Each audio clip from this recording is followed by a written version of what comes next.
from Cherry Coming Design, and welcome to my Christmas video. It is a little late this year, but better late than never. I just want to share with you some of the tips and tricks that I have used in decorating my home for Christmas this year. I've given myself a little extra challenge, and that was just to use everything that I had here already instead of going out and buying anything this year. So I have come up with a few new tips and tricks to use, and I'd really love to share those with you. So let's get started. My first tip for artwork is covering it up. So this was a pink piece of artwork, which I was fine in working with, but my wife was not having any pink in the main room. She wants everything green or red. So that's what I've done. So this is what this looked like before. As you can see, it was not very Christmassy with the pink, even though I could have made it work. What I did was I used wrapping paper and just covered the existing artwork. Now that normally comes in about a 30-inch high size, and that happened to be the same size as the artwork that I had. So that worked out. I've just taped it around on both sides, and then it worked really well. You can get different sizes of wrapping paper as well, or you could wrap it top to bottom, whatever works for you.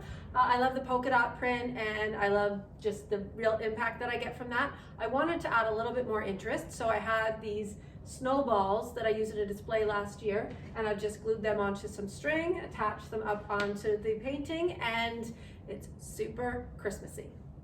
The artwork on my dining room wall was not working at all, so what I did for this one was I used a big scarf that is plaid, and I covered the artwork. So what I started with was stapling it all the way around, then I broke the stapler, and so then I used thumbtacks, and that worked fine.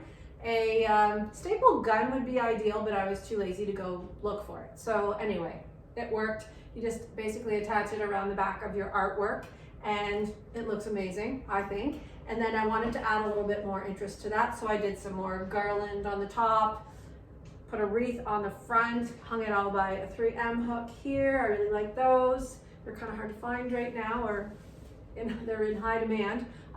So anyway, so that has added a little bit of interest on the artwork, and I am loving the Christmassy feel I get now in my dining room.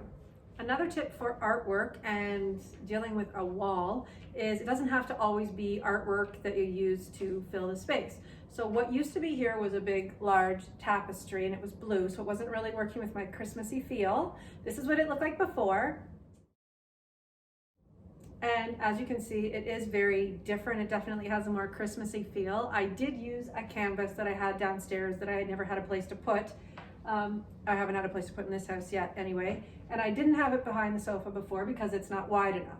So what I decided to do was just use things that weren't artwork on the wall. So I used some 3M hooks, attached some garland to finish it off on the top, and then put 3 wreaths that I used last year on a table display and hooked them up on the walls, and they fill the negative space, and it definitely makes it a Christmassy wall.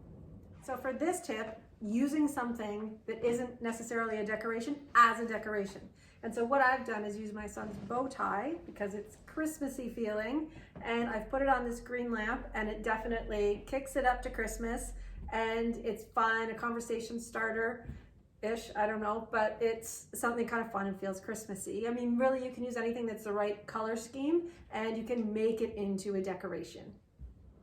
Indoor plants, or these were my outdoor plants, but I've moved them indoor, and they were not feeling very Christmassy at all in my dining room. So all I've done is just added a bunch of berries, stuck them in there, put some lights on, and now they are Christmas plants. Another way to make an indoor plant work for a space at Christmas is to find somewhere that it makes sense. So it makes sense here in my entrance because I have orange in my painting, and I know this is not the green and red that I said my wife was really wanting to happen in the main room, but she never said anything about the entrance, so I've kept it here.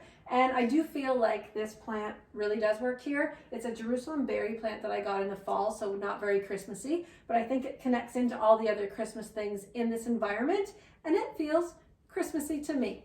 Tabletop trees. I know this isn't a table, it's my kitchen counter, but what I'm saying is raise your trees up off the floor, the smaller ones, and put them up on a higher surface. So it just adds interest. Up high brings your eye up. You can decorate them. They have more impact when they're up higher. And I just love this one in the corner of my kitchen.